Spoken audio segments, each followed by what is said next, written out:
Accounting ഫീൽഡിൽ ജോലി അന്വേഷിക്കുന്നവരാണോ? പ്രത്യേകിച്ച് ഫ്രഷേഴ്സ്. നാട്ടിലെ വർക്ക് എക്സ്പീരിയൻസ് ഉണ്ടെങ്കിലും എത്തുന്നു, ഇവിടെ അക്കൗണ്ടിംഗ് ഫീൽഡിൽ ജോലി അന്വേഷിക്കുന്നു, കിട്ടുന്നില്ല. എന്തായിരിക്കും പ്രധാന കാരണം? നാട്ടിൽ എത്ര വർക്ക് എക്സ്പീരിയൻസ് ഉണ്ടെങ്കിലും എത്തി അക്കൗണ്ടിംഗ് ഫീൽഡിൽ ജോലിക്ക് അപ്ലൈ ചെയ്യുമ്പോൾ കമ്പനീസ് ആദ്യം ചോദിക്കുക വർക്ക് എക്സ്പീരിയൻസ് ഉണ്ടോ എന്നുള്ളതാണ്.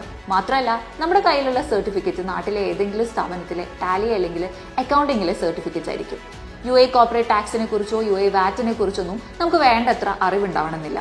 ചിലർക്ക് തിയറി അറിയായിരിക്കും, പക്ഷെ പ്രാക്ടിക്കൽ എക്സ്പീരിയൻസ് ഉണ്ടാവില്ല. ഇതൊക്കെ കാണുമ്പോൾ തന്നെ കമ്പനീസ് നമ്മുടെ CV റിജക്ട് ചെയ്യും. കാരണം ഇതൊന്നും അറിയാത്ത ഒരാളെ ജോലിക്കെടുത്ത് എന്ത് പ്രയോജനമെന്ന് അവരും ചിന്തിക്കും. സോ ആദ്യം അറിയേണ്ടത് കോർപ്പറേറ്റ് ടാക്സ്, വാറ്റ് എന്നിവയെക്കുറിച്ചാണ്. മാത്രമല്ല, ഇതിൽ എക്സ്പീരിയൻസും കാണിക്കാൻ പറ്റണം. ഇത് രണ്ടിനും സഹായിക്കുന്ന കോഴ്സാണ് സ്കിൽമൗണ്ട് അക്കാഡമിയുടെ ടാക്സ് ആക്ഷൻ ആൻഡ് വാറ്റ് എന്ന സർട്ടിഫിക്കറ്റ് കോഴ്സ്. ഇത് 4 മാസമുള്ള കോഴ്സാണ്. ഇത് ലൈവ് ക്ലാസ്സസും ഉണ്ടാവും, റെക്കോർഡഡ് ക്ലാസ്സസും ഉണ്ടാവും. അപ്പോൾ ക്ലാസ് എപ്പോൾ വേണമെങ്കിലും അറ്റൻഡ് ചെയ്യാവുന്നതാണ്. ഈ ഒരു കോഴ്സ് ചെയ്യുമ്പോൾ തന്നെ FTA അപ്രൂവ്ഡ് കോർപ്പറേറ്റ് ടാക്സ് കൺസൾട്ടൻസിയിൽ ഇവർ നിങ്ങൾക്ക് ഇന്റേൺഷിപ്പും ഓഫർ ചെയ്യുന്നുണ്ട്. ഇന്റേൺഷിപ്പ് കംപ്ലീറ്റ് ചെയ്താൽ സ്വാഭാവികമായിട്ടും എക്സ്പീരിയൻസ് സർട്ടിഫിക്കറ്റ് ലഭിക്കും. ഇത് മാത്രമല്ല, ഇന്റർവ്യൂവിന് തയ്യാറെടുക്കാനും നമ്മുടെ പേഴ്സണാലിറ്റി ഡെവലപ്മെന്റ് സ്കില്ല് കൂട്ടാനും അതുപോലെ കമ്മ്യൂണിക്കേഷൻ സ്കില്ല് കൂട്ടാനും ഒക്കെ സ്കിൽമൗണ്ട് അക്കാഡമി നിങ്ങളെ ഹെൽപ്പ് ചെയ്യും. അപ്പോൾ ആവശ്യമുള്ളവർക്ക് ബന്ധപ്പെടാം സ്കിൽമൗണ്ട് അക്കാഡമി.